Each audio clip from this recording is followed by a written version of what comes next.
It's good to be back. Back in 2020, whilst in the middle of quarantine, I fell head over heels for a certain series called Fruits Basket. After watching the second season as it came out weekly, I made a video essay explaining why it is such a masterful story and how it became my favorite anime of all time. That video very quickly became one of the most viewed on this channel, and when the third and final season came out the next year, you bet your ass I had even more loving thoughts in the form of other videos, of course. I felt so grateful to have experienced such a beautiful piece of fiction, but like many other fans of many other pieces of media, I was very sad that it was coming to an end and that I wouldn't be able to experience the thrill of seeing new content. However, when I was writing the video essay for the third season, I was informed of the existence of Fruits Basket, another. I had seen the first volume on the shelves at Barnes & Noble a couple times, but it actually hadn't piqued my interest, believe it or not. I had assumed it was kind of like a MHA Vigilante situation where it was a spin-off not written by the original author. However, I was very pleasantly surprised to learn that Fruits Basket Another is not only written by Natsuki Takaya herself, but it's a true-to-life sequel that features the children of all of our faves from the original. Literally, like, the day after the show ended, I raced to my local mall, bought all 3 volumes, and read them in very quick succession. Big shock, I really enjoyed it, and even bigger shock, I was immediately ready to start writing and tell you guys all about it. Unfortunately for me and many other Fruits Basket fans, there was a 4th volume that had yet to be released, at least here in the US. Cut to just a couple months ago when said 4th volume gets into my eager little hands, and we find ourselves here. What I'm basically saying is that this video is literally years in the making. Hope I can live up to those expectations. So, right up front, this is a very good sequel. Not only that, but it uniquely sets itself apart in my mind from other anime follow-ups. Still, I have trouble finding the right word to describe it to people. Subtle? Well, certainly in ways, but I wouldn't say that. And then perfect? Well, nothing ever is, and I wouldn't say that either. I'm here because I am 100% recommending this story to you, and if you're a Fruits Basket fan, you should definitely check it out. But I just can't find any one-word adjectives or vague descriptors to really tell you about it. I'm not sure if that's a deterrent or a point of intrigue, but that's just how it is. So let's just get into this. Here it is, why I love Fruits Basket Another. Sawa Mitama is a new first year at Kaibara High School. Very introverted, she's always kept to herself in fear of getting in the way of others and making things difficult for them, a mindset heavily enabled by her narcissistic mother, a single parent who's rarely ever home to begin with. Her first day of school doesn't start off great, as she's being grilled by a very familiar-looking principal for being late. Thankfully, the vice president of the student council swoops in to save her from a heavy punishment and actually asks her to visit the student council after classes. Sawa obliges, determined to thank him for his gesture, but any small amount of confidence she has is dashed when she accidentally steps right on the napping president's face and flees in embarrassment. Surprise, surprise, these 2 boys happen to be Somas, and not just any Somas. Yuki and Machi's son Mutsuki, and Kyo and Toru's son Hajime. Apologies are exchanged both ways, and the boys, well, Mutsuki, single her out to be the first-year rep for the student council. Wanting to change her feeble nature, she agrees, and through her journey, we get to meet some more of the second generation along with her, with both sides changing more than expected. Now, from that bare-bones setup, I bet you're kind of getting a sense of familiarity with this. We have a female protagonist who has issues relating to her mom, who gets taken under the wing of the Soma family, giving us a very similar-looking trio now that I think about it. People grapple with their past, changes are made, and she even falls in love with a Soma that she has a previous connection with. Not those 2, believe it or not. This might turn a few people off because it kind of makes it seem like the author is just rehashing the same story. But trust me when I say that the deal with Another isn't that history is repeating itself, rather that history rhymes. And Takaya changes her formulas just enough, or even gives them a complete 180 to make them feel fresh, and adds plenty of new stuff to keep us interested within all the familiar things. While she certainly isn't our cinnamon roll beautiful queen Toru Honda, Sawa is a very enjoyable main character in her own right. Since it had been a while, I actually reread the first 3 volumes before getting to the newly released 4th, and the second read really sold me on her story. She does go through some similar conflicts to Toru, learning how to be a bit selfish and struggling to help someone she really cares about, and they both share very kind hearts and soft smiles. But there are also plenty of things that set our new main apart. She's socially awkward, fairly quiet, not so much of an airhead, I say that with love, Toru, I promise, and has quite a negative headspace, especially in the beginning, and something you can't fault her for given her home life.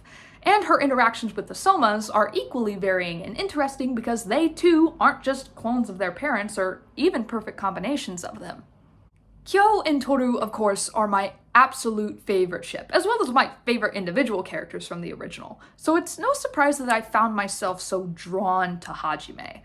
While physically he takes very much after his father, he isn't just a copy and paste of Kyo's design, which I appreciate. Mutsuki and Riku, Haru and Rin's son, are designed very similarly. Personality-wise, Hajime also seems to take more after Kyo, though he is much more mellowed out than his dad was at that age. He's a 3rd year at the beginning of this series.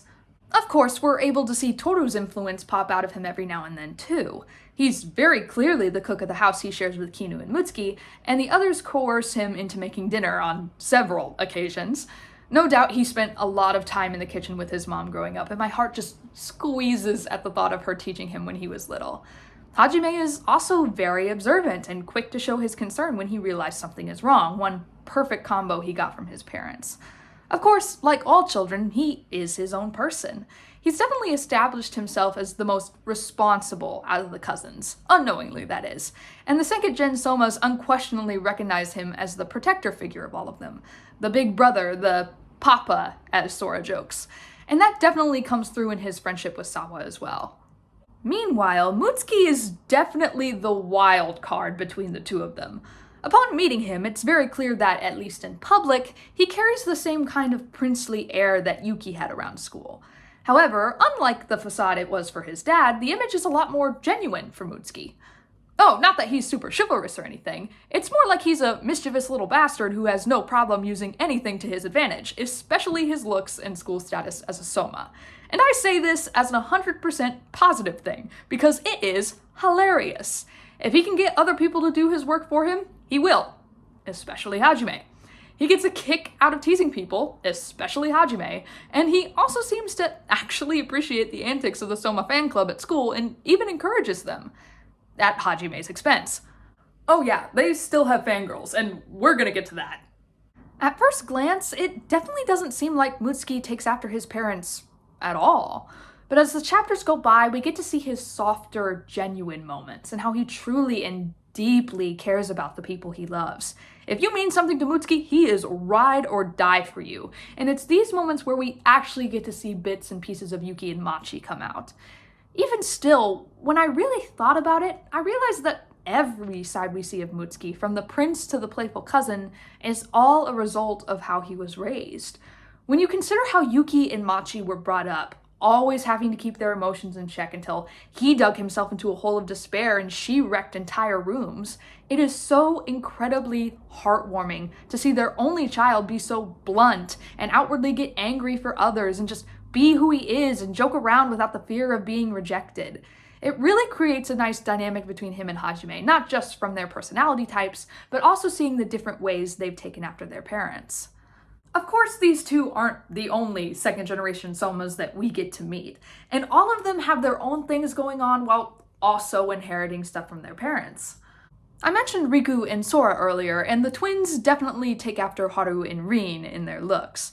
I'd like to say Riku is kind of a middle ground between light and dark Haru in the original, but even still, he kind of feels more like a tsundere than his dad, and Sora is just so delightfully out there. She's always hyper and positive, and she might not have the right idea sometimes, but she's got the spirit. In a way, she's kind of like the Momiji of this group, and I love her for that. Hatori and Mayu's daughter Kinu is a college student who, while having rather lazy tendencies, is always one to lend an ear and a wise word or two. She definitely feels like the chaperone official guardian among the second gen, something she definitely gets from her dad. Chizuru and Hibika are complete opposites of each other in that Hibi completely takes after Ayame and Mine with her extremely extroverted nature, spontaneity, and calling for fashion design. Meanwhile, Chizu is, well, not that. He's surprisingly normal. He likes video games, he's cynical, and that actually creates a really interesting mini conflict of him struggling with not being like the rest of his family and living under the shadow of the entity that is Ayame Soma. We don't get to see a lot of Momoji's daughter, Mina, but she's just as much of a sassy cutie patootie as her dad was. In some ways, she kind of plays the role Kisa had in the dynamic, but there's not much else to say about her. And lastly is Akito and Shigure's son, Shiki. He's probably the most prominent and more quote-unquote important Soma in the series besides Hajime and Mutsuki, possibly even more so. He's soft-spoken and kind, overly polite, and quite aloof to his family, which is all largely due to the fact that, compared to the rest of the kids, he is more directly affected by the events of the original series and the role that his mother played in them.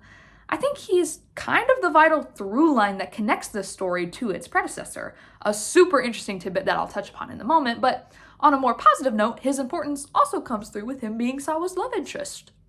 The Somas, thankfully, are not the only kids of original characters that Takaya introduces us to either.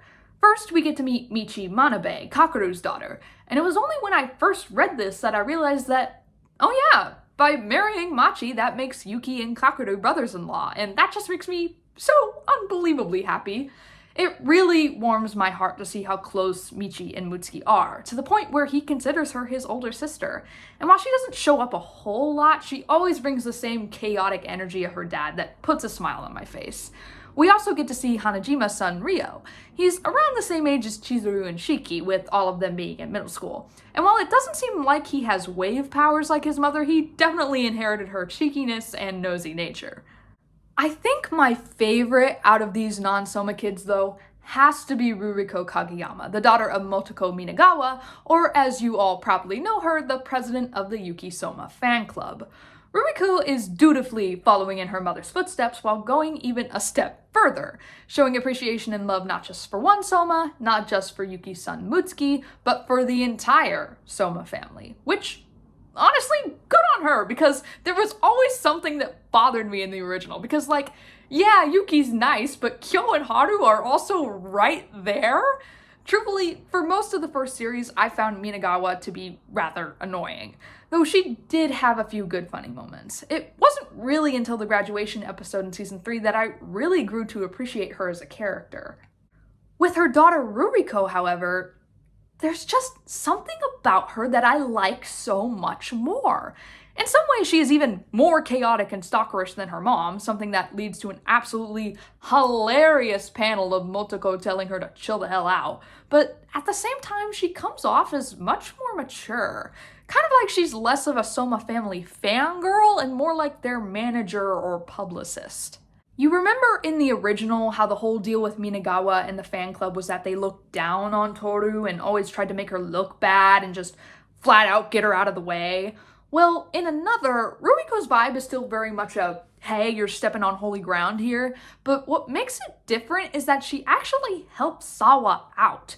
When our protagonist is recruited to the student council and therefore is getting close to the Somas, Ruriko kind of grills her and asks where the hell she came from, but rather than try to get her replaced, she gives Sawa some very valuable information and encourages her to do her best as to not get in Hajime and Mutsuki's way. And this, of course, inadvertently helps Sawa's own internal arc. So rather than be kind of an annoying hindrance like her mom in the original, when she pops up, I was more just interested to see what she would do next, because honestly, she's pretty funny. So yeah, much like in the original, all of the characters are very likable and unique. Except the ones you're not supposed to, of course. And much like how the Somas and the second-gen children share traits with their parents, but are their own individual selves, another offers us some story beats that are reminiscent of the original while also putting its own spin to it and adding original stuff. Like I said earlier, Hajime, Mutsuki, and Sawa make a very similar looking trio to Kyo, Yuki, and Toru, but their dynamic as a whole and between each other is very different. I really appreciate that Takaya did not decide to have a romance between either of them and Sawa.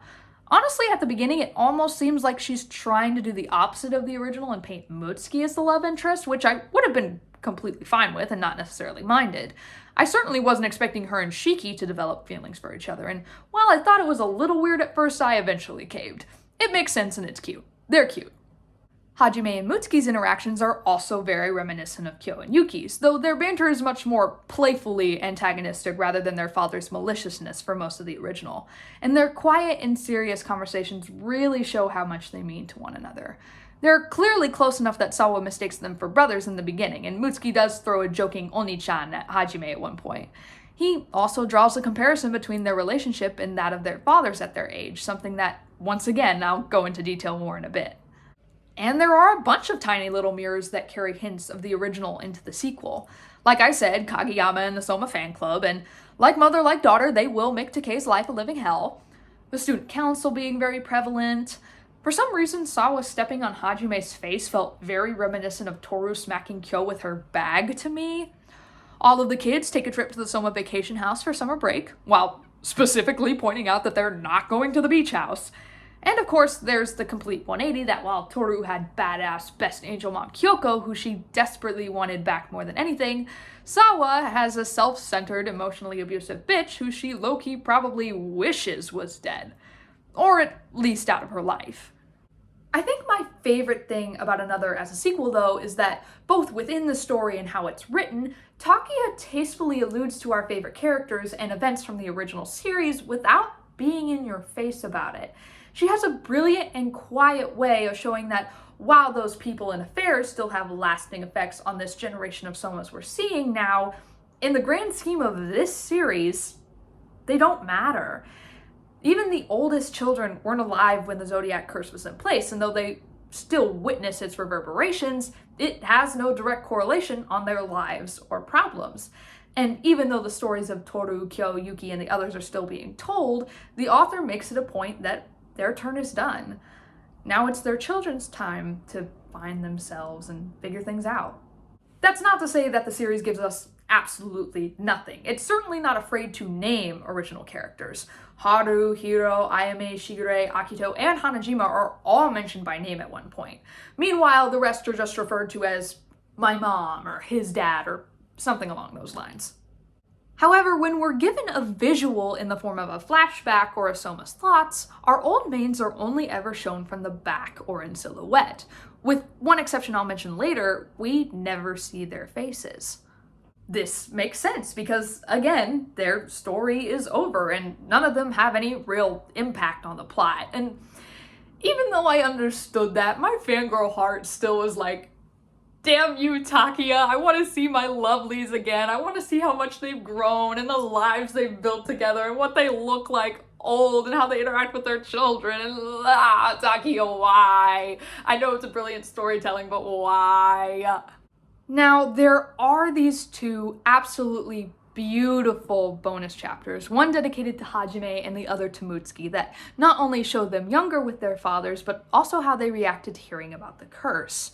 Before this point in the manga, we as the readers are already aware that the boys know about the zodiac, not just because Hajime wears Kyo's old rosary, but it can also be easily gauged from one of their first real conversations with Sawa. Were you not feeling well? Is that why you were lying down? Hajime tends to feel out of sorts on rainy days. Oh, I see. He's like a cat, isn't he?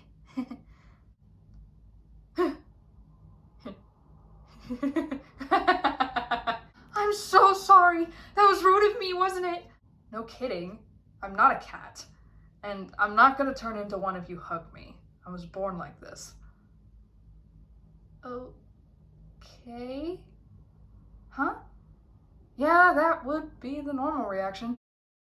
On one hand, it's so interesting and somewhat surprising that their parents would choose to tell them about it, seeing as the curse broke several years before they were born. On the other hand, like I said, it still has lasting effects on our OGs and the Soma family as a whole. They wouldn't be where they are or who they are without those experiences, and knowing pretty much all of them, they wouldn't want to hide that part of themselves or their histories from their children. And through these bonus chapters, we see not only how Kyo and Yuki are still dealing with that trauma from their past, but how sharing that experience with their sons did end up bettering their understanding. Hajime and Mutsuki both admit that, while they thought it was a joke in the initial shock, after they thought about it for a while, it connected some dots for them and made sense. It does make me very curious about who out of the other kids knows about the curse. It seems that if and when they are told is determined by their parents, as Mutsuki actually found out a couple years before Hajime, who is a year older than him. By that logic, we can determine that at least everyone older than Mutsuki knows. But even then, that only includes Hibika and Kinu. Volume 4 does confirm that Shiki knows as well, as he recalls Akito telling him about her role and everything. Besides that, though, the series gives us no indication about who out of the other kids knows or what they know or anything like that. And besides those bonus chapters and Hajime's offhanded comment to Sawa, none of them ever talk about it. And that's one of the big things I really like about Takiya's writing in this. She understands that she can't just ignore the original, because without it, another as a manga and the events that play out wouldn't exist. That, and we as readers wouldn't care less about it if we didn't love the original as much as we do. At the same time, though, she can't, and doesn't, plop a huge pile of fan service on us, because if she did, it would just feel cheap in that case. So any references or discussions of the original Fruits Basket are only put where they realistically make sense.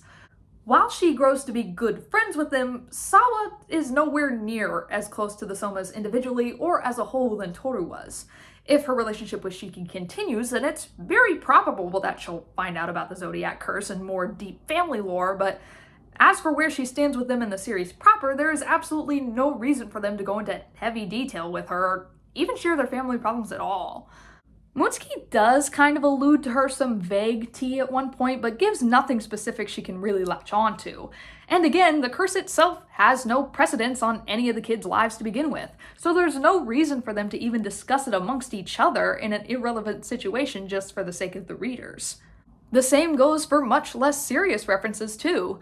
The second gen will name drop a relative in front of Sawa, usually when speaking to another Soma, and all of them toss around some inside jokes to each other, but they never really explain or go into detail with her because it doesn't make sense for them to.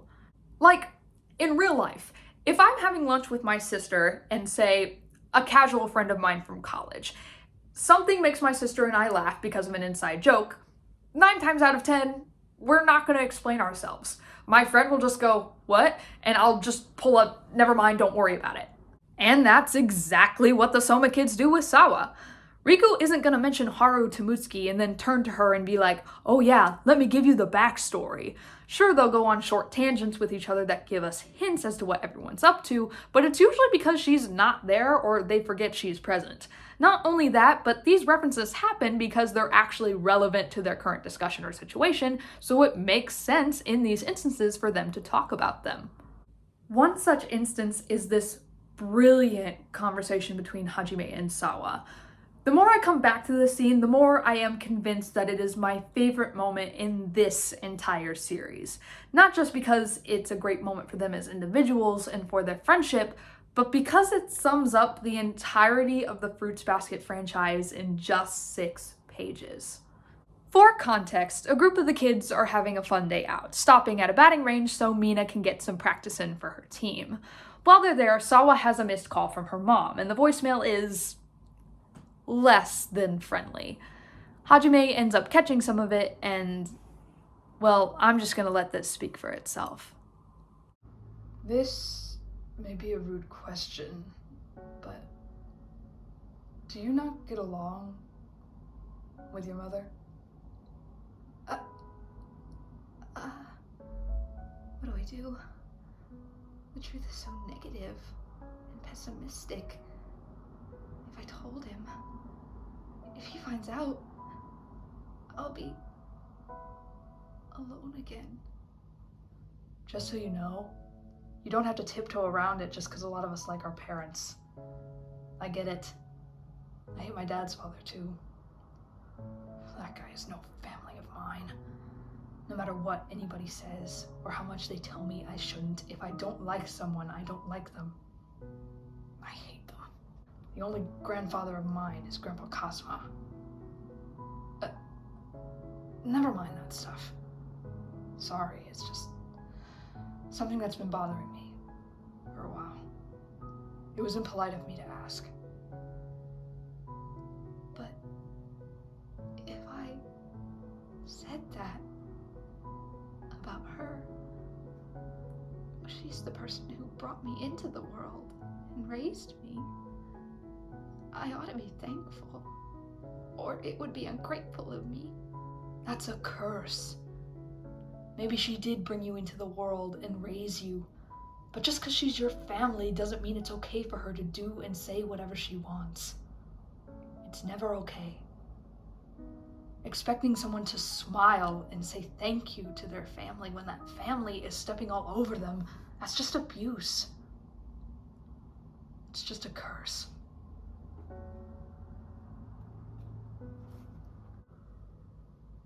We're not really getting along. She always says that I'm no good. The things I do are always wrong. She says all these terrible things all the time and says it's for my own good. If I talk back, she only blows up at me, but if I stay quiet, I start to feel like I'm a punching bag.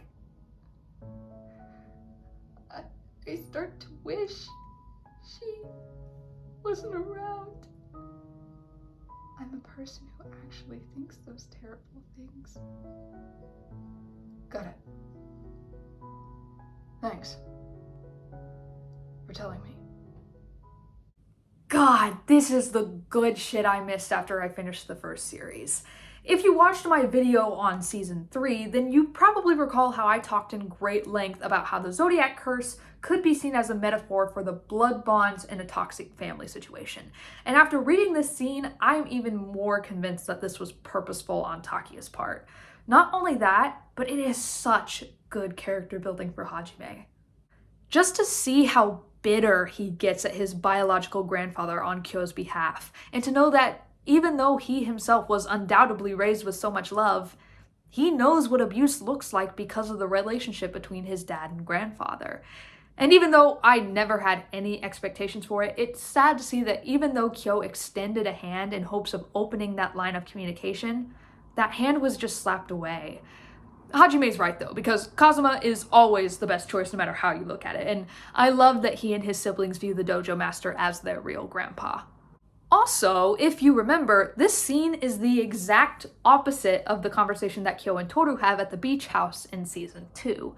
There, Toru was afraid to talk about Kyoko too much since she knew the others didn't have a great relationship with their parents and didn't want to seem like she was bragging. Of course, Kyo calls her out and has her talk anyway. Whereas here, Sawa doesn't want to bring negativity in by talking about her mom because she knows that the Somas love and have great relationship with their parents. And here too, Hajime calls her out and prompts her to talk about it. This is another great example of him taking after his dad. He has no problem being honest, and like both of his parents, he's there to listen if someone needs to talk. And that small, soft expression he gives when he thanks her for confiding in him was 100% a Toru moment for him. And those two raised him so well. Putting a neat bow on talking about references, while Takiya doesn't have our main characters from the original appear, that doesn't mean we don't get to see any characters from the first series. I mentioned Takei earlier, who you will remember as the student council president before Yuki, who is now somehow the principal of Kaibara, just as energy draining and Yuki obsessed as ever. Outside of him though, we actually get to see Momo and Hinata, as well as Hanajime's younger brother Megami, who is Sawa and Riku's homeroom teacher. What I find so brilliant about this is that for these three characters, the last time we saw them was at the end of the first series as young children.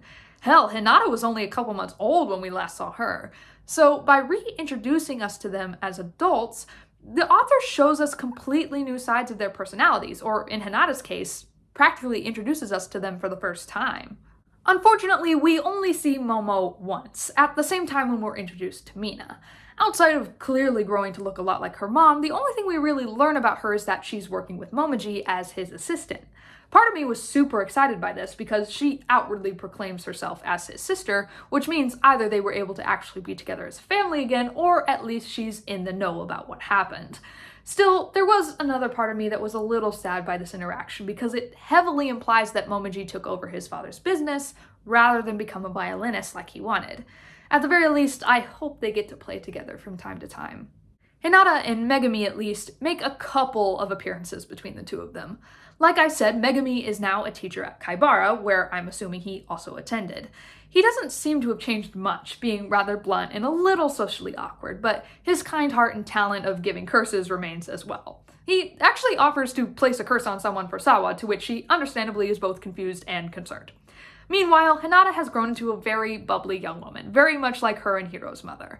We mostly see her acting as Shiki's chaperone and pseudo-guardian when Akito and Shigure are busy. She joins the gang for some of their get-togethers though, partying up with Kinu, whom she's closest in age. Their insertion to the story is definitely a nice line that connects the two series.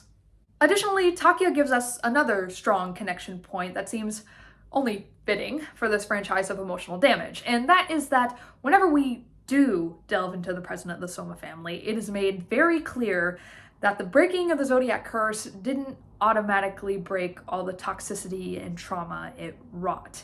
Even though all of our mains from the original found happiness in themselves and each other and decided to move forward with positivity and hope, it didn't magically mean sunshine and rainbows. This can be inferred by a couple references throughout the series, Hajime talking about his grandfathers, for example, but we mostly get it from when we delve deeper into Shiki, specifically his relationship with Akito. I really appreciate everything that the author gives us with his flashbacks and inner monologues. Firstly, and unfortunately, they remind that, oh yeah, Ren's still a problem and a major thorn in the ass. In Fruits Basket proper, the last time we see her is when she tries to stab Akito and finds out that Akito's supposed urn is really empty. We're not really given a true send-off for her, but presumably she's left humiliated and destroyed after the whole ordeal and steers clear of her daughter for a bit. To which another comes in to tell us that not only is she still a petty bitter bitch, but she's still plenty stab happy as well. There's a flashback panel early on when we meet Shiki of Akito shielding little him from her mother. And from the way it's drawn, I assumed she just tried to slap him or something. Nope. Get to volume 4 and this lady full on was ready to shank her grandchild. Honestly, I shouldn't have been surprised as I was. Like, God, the one character I would have been fine with never seeing again and dying alone just can't help but insert herself everywhere and cause chaos. Outside of her apparent addiction to the blade, it's shown that she's still very vocal about Akito and directs many of her insults toward Shiki, not only to tarnish his opinion of her, which it doesn't, but to also degrade him as well. This fucker mother even goes so far as to make a backhanded comment to young Hajime in one of his flashbacks. Like, first of all, how dare you say that to him, and bitch, have you and Kyo ever even been in the same vicinity as one another? I sincerely hope not for his sake, but goddamn, what an absolutely loathsome character. I guess I had to be given something to fill the void once I got the Akito backstory and had my empathy kick in.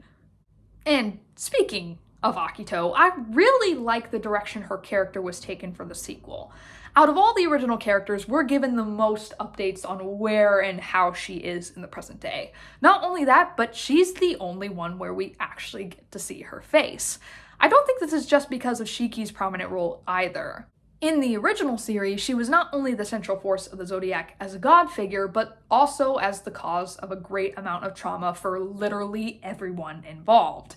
And when she finally had a change of heart and opened her eyes to the destruction she left in her wake, she made a vow to try to atone for her deeds. In this change at the end of the original series, Takaya makes it a point that forgiveness for Akito is neither right or wrong. Many of the former Zodiacs decide to leave the past behind, but some, Ren specifically, find that they can't just let bygones be bygones, and it is made very clear by the story that she is completely in the right to feel that way. Fans of the series are left in a very similar divide by Akito's quote-unquote redemption as well. As I just said, I'm a very empathetic person, and while I recognize that apologies and guilt cannot erase the wrongs a person has done, if they truly feel sorry for their actions, are willing to accept any consequences for those actions and wish to do better going into the future, then I sincerely believe and hope that a second chance is possible for them and the person that they hope to become. That's certainly what I would wish for myself in that situation. Obviously, my forgiveness can't and should not be forced on other people, especially victims. Haru and Momiji certainly don't berate Rin for her feelings in the finale, and Akito wouldn't dream of begging forgiveness from the others after everything, even if she wishes for it, because she knows it would feel hollow no matter what. And that's what I love about how the Soma head is handled in Another. Because even after the ending of the first series, when it seems like most of her family is at least on the road to forgiving her, she decides to keep her distance. The former Zodiacs and their families are far closer than they ever were when they were connected by some magical bond, still having banquets and being involved in each other's lives. But despite that, it's revealed that she has never tried to include herself and rarely, if ever, attends any of their get-togethers, even though her biggest motivator in the original was her fear of ending up alone and unloved, especially by them. Because if they included her and they all had fun together, the guilt would just eat at her all the more. To me, that's a punishment far worse than not being forgiven. And whether it's that or being aloof, I believe that those consequences for her actions are more than justified. What's sad is that these feelings and circumstances are pushed on to Shiki, not by his mother, but certainly by Ren and some of the Soma family elders. Throughout his whole childhood, he's had to hear them calling his mother, whom he outwardly loves very dearly, trash and claiming that she had no right to bring a child into the world. Yet another curse forever unchanging in that no matter what Akito does, she will have criticisms and blame placed on her. Now, awkward moment, I love Shiki. He is a precious being that must be protected. But yeah, Akito and Shigure should not have had a kid, for several reasons beyond the obvious one.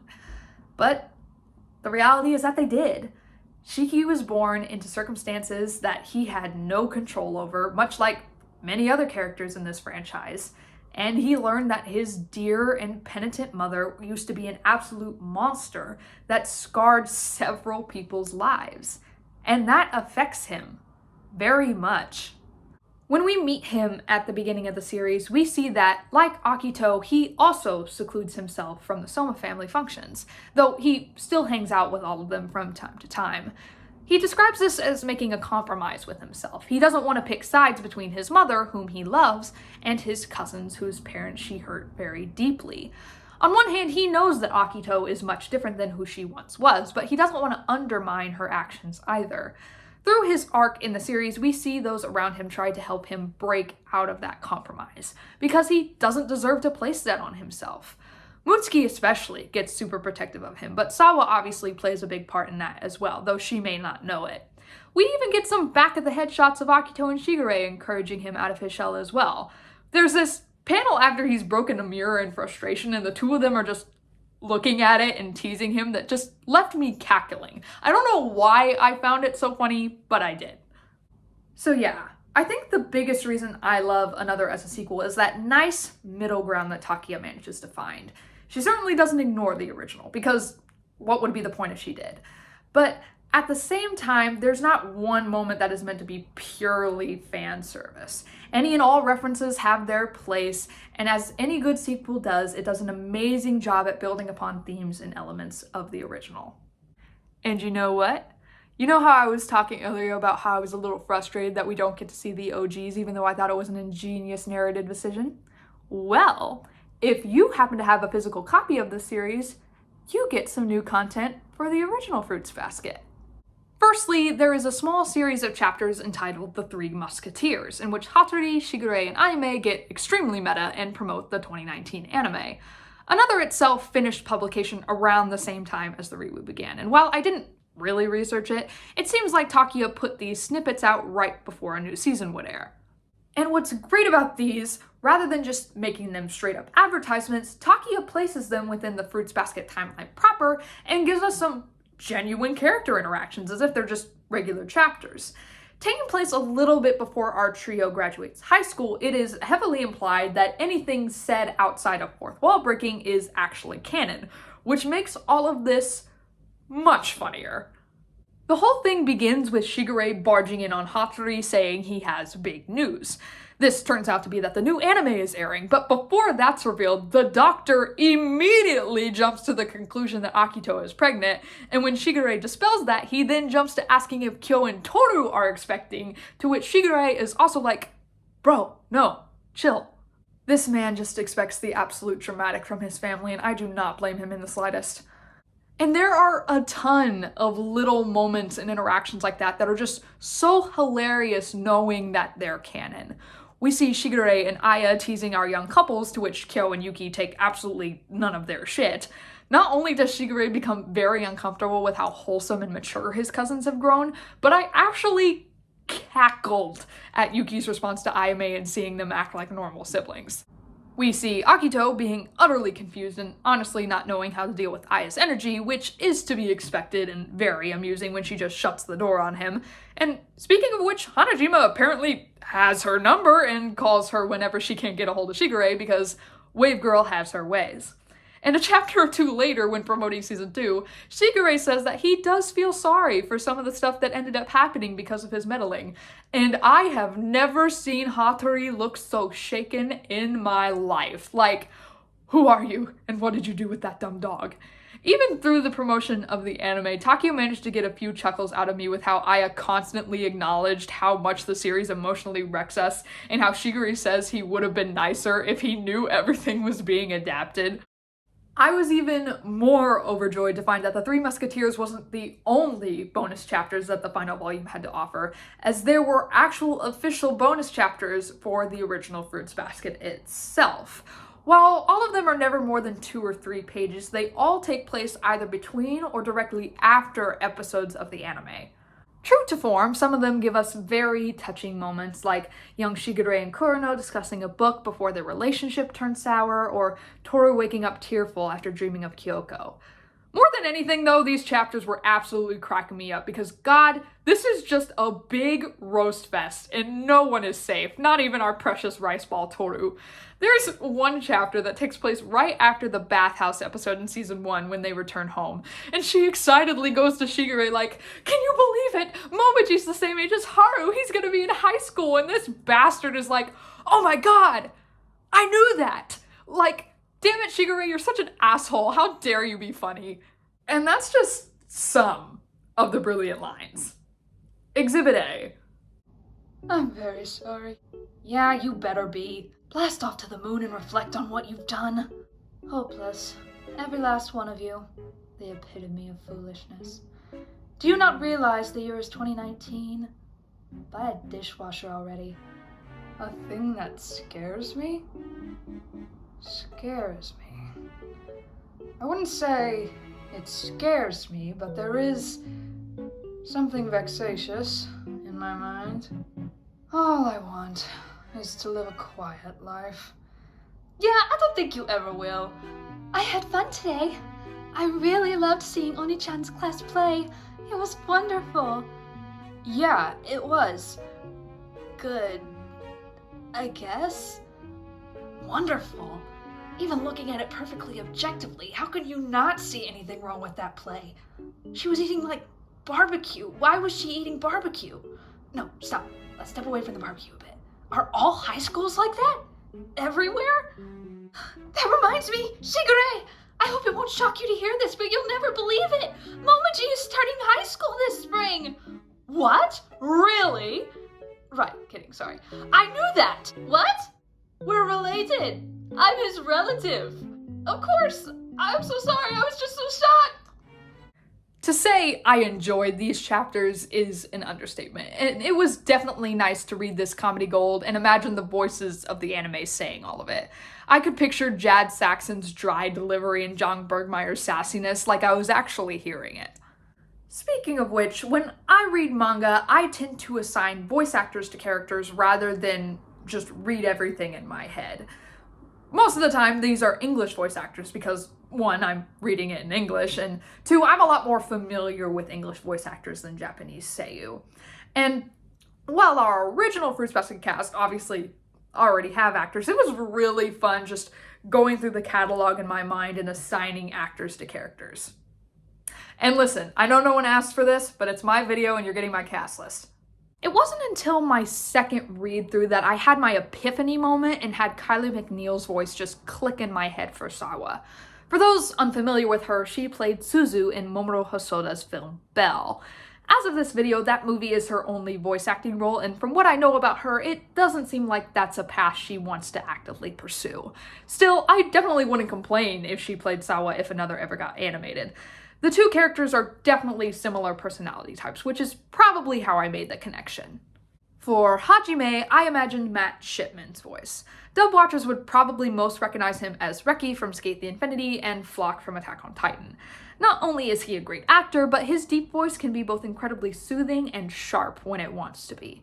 What's interesting about this, though, is that technically, Hajime already has a voice actor from when he appeared in the epilogue of the first series. I've heard from some people that that's Austin Tyndall in that episode, but I'm not looking it up because I'm disregarding it anyway. From what I'm aware, that was never confirmed to be Hajime, so that man we see could easily be his younger brother. So, Matt Shipman it is. Meanwhile, Adam Gibbs seemed like a good fit for Mutsuki.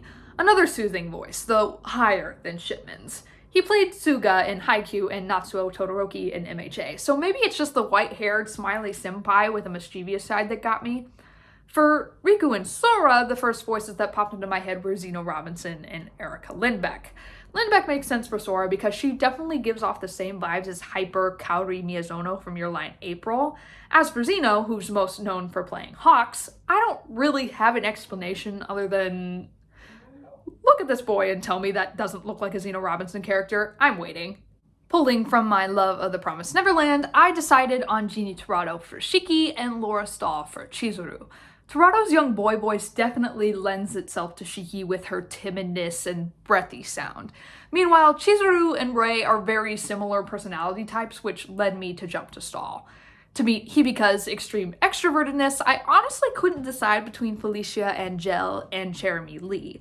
My brain kind of just flip-flopped between the two when I read her. Carrie Kernanen can have a really sleepy, laid-back tone when she wants to, and I thought that was a perfect fit for Kinu. And as for Momoji's daughter Mina, I had to go with Emily Neves, the queen of cute little girl voices. Since Mina's a bit older than Eri though, I just pitched it to a slightly more mature sound. Now, obviously, I didn't have the brain power to assign voice actors to every side character, but I did manage to headcast a few other characters outside of the main Somas as well. Miki Manabe gave me the same vibes as Tsubaki from Your Line April, not just with her look, but also her chipper attitude inherited from her dad, so Erica Mendez seemed like a good fit. For Ruriko Kageyama, I really wanted someone who gave the same energy as Jamie Markey as Minagawa in the original, and for that my mind immediately went to Mela Lee.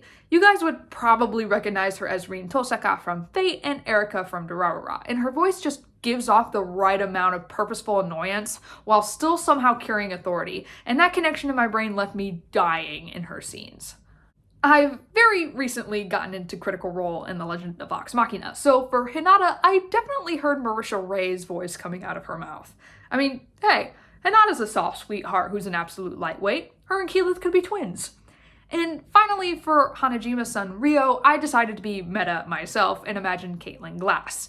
For those who don't know, Glass was not only the ADR director for the Fruits Basket reboot, but also the voice of Machi. So I thought if this ever got animated, it would be a fun little Easter egg to try and insert her here too. She recently began playing Damien Desmond in Spy Family, her first long-running young boy role. So of course that's the voice that was playing in my head the few times we saw him. So I suppose with that unnecessarily thorough made-up cast list and the long rant I just went on professing my love for this series, I guess it poses a question. Should Fruits Basket Another be animated? Personally, I definitely wouldn't be opposed to it, but you could guess that. I don't think it's an impossibility either. The reboot ended only 2 years ago, and with the release of Prelude last year, we're all still riding on the Fruits Basket wave, with new people discovering the series every day thanks to them. I could definitely see producers observing the continuing love for the franchise and finding an anime adaptation for Another worth it. 4, really 3.5 volumes worth of content is just the right amount for a one-course show after all. Of course, it wouldn't be too much of a surprise if it doesn't get animated either. nor would I be too bummed about it. In terms of anime sequels that the community is used to seeing, it definitely lacks the fan service, but also the stakes of the original that would immediately grab people's interest. I've seen people dismiss this series specifically for that reason, but that's kind of why I'm here and why you've been watching for however long this ends up being. To encourage you to watch this beautiful continuation, because it's probably not going to be animated. And I don't think it really needs to be. Fruits Basket Another is nowhere near the masterpiece its predecessor is, and that's a high mark that few can reach to begin with, so that's okay. I've detailed to you all the reasons that I love this manga, both as a sequel and as its own story. And keep in mind, I left out a lot of stuff, so you can go and discover all of that for yourself. Trust me, I could have gone on for another hour. Still, I find myself in the same predicament I was in at the beginning of this video. I can't really think of one or two sentences that really encapsulate what this story is. Now that I think about it, I guess I really have been shitty at conclusions my whole life. I mean, if you're a reader or a listener worth your salt, then surely you get what I'm getting at, right? While it's not necessary, I definitely recommend, if you love Fruits Basket, then you should read this manga. You'll find a whole lot of stuff to enjoy, and when you read it, you may even be able to look back at moments on the original in a new light. I zipped through all 4 volumes in a single night, which is saying a lot because I tend to take my time when I read, even with manga, so you have no excuse. And there's not much else for me to say beyond that, is there? The snow is melting into spring, at least up here in the Northern Hemisphere. And as the flowers bloom and the birds start singing, find a nice, soft afternoon for yourself and read the sequel. You won't regret it. And until then, and until the next time I see you, please stay safe, happy, and healthy in all of your endeavors. Thank you so much for watching.